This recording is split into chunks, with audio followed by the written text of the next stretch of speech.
Bismillahirrahmanirrahim. Assalamualaikum warahmatullahi ta'ala wabarakatuh. Alhamdulillah, alhamdulillahil azizil ghafur, alladzi ja'ala fil islamil hanifil huda wan nur.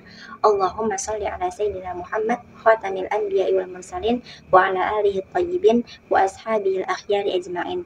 Amma ba'du.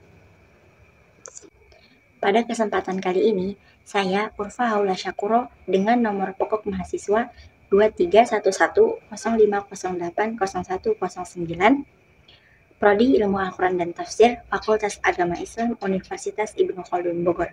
Insya Allah saya akan menyampaikan ulasan materi pada mata kuliah Adab Mufasir yang berjudul Metode Tafsir dari Klasik hingga Modern yang diampu oleh dosen Dr. Mukhlis Siddiqi MAG. Sebelum masuk ke materi, saya akan menjelaskan secara singkat apa itu tafsir dan mufasir. Jadi, tafsir adalah menjelaskan atau menguraikan sesuatu secara abstrak ayat Al-Quran dengan menggunakan metode tertentu. Dan mufasir adalah orang yang telah memenuhi suatu syarat tertentu yang menguraikan atau menjelaskan Al-Quran. Baiklah, kita masuk ke materi, yaitu metode tafsir dari klasik hingga modern. Saya akan sampaikan secara singkat, padat, dan jelas. Karena tafsir muncul sejak zaman Nabi Muhammad SAW, tentunya memiliki perkembangan dalam seiringnya zaman. Jadi, tafsir itu ada yang dinamakan dengan tafsir klasik dan tafsir modern. Perkembangan zaman ini sesuai dengan masyarakatnya. Jadi, kita harus mengetahui dulu sejarah mengapa bisa munculnya metode tafsir modern. Sebelum mengetahui sejarahnya, tentunya dari klasik hingga modern itu memiliki banyak sekali metode. Dan munculnya metode itu sesuai dengan masyarakatnya. Dan metode itu memiliki ciri khas masing-masing.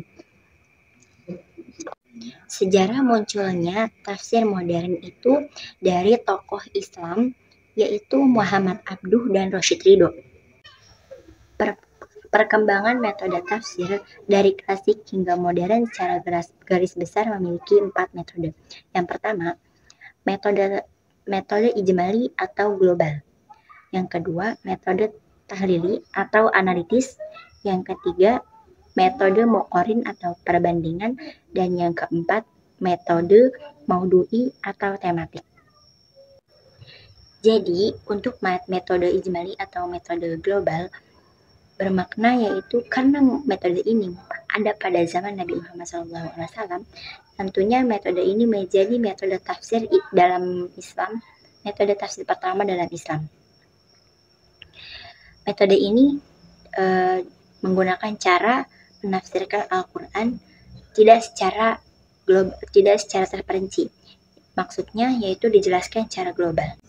Tokoh-tokoh modern atau kontemporer di Indonesia yang terkenal memiliki 3 tokoh. Yang pertama, Buya Hamka pada tafsir Al-Azhar dengan menggunakan metode tahlili.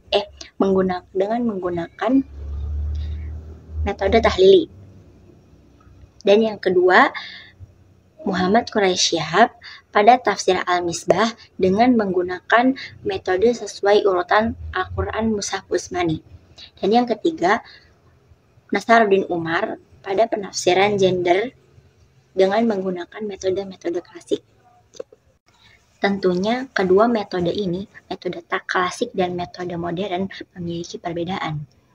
Perbedaan pada metode klasik yaitu tafsir klasik merujuk pada penafsiran pendekatan pada masa awal Islam.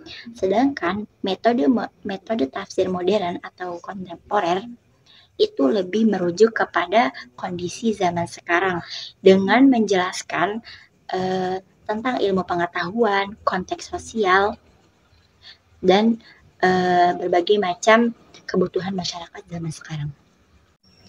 Jadi, metode tafsir kontemporer atau modern ini muncul sebagai bentuk kritis para mufasir terhadap metode lama yang digunakan oleh ulama salaf. Jadi kesimpulan dari penjelasan saya yaitu tafsir Al-Quran memiliki banyak metode, dan secara garis besar disebutkan ada 4 metode. Metode ijmali, metode tahlili, metode muqarrin, dan metode maudhu'i. Tapi ada banyak metode-metode tersembunyi yang lainnya yang tidak dijelaskan secara terperinci. Karena ini judulnya metode klasik, metode tafsir dari klasik hingga modern. Klasik ini bermakna pada zaman Nabi Muhammad SAW, sedangkan modern itu zaman sekarang, zaman kita hidup. Metode-metode yang muncul itu disebabkan karena kondisi suatu masyarakat, dan setiap metode ini memiliki ciri khas tersendiri. Alhamdulillahirrabbilalamin, telah sampai kepada penghujung penjelasan. Semoga penjelasan yang saya sampaikan dapat bermanfaat bagi kita semua. Mohon maaf apabila ada kalimat yang salah dalam menjelaskan atau ada materi yang kurang pas.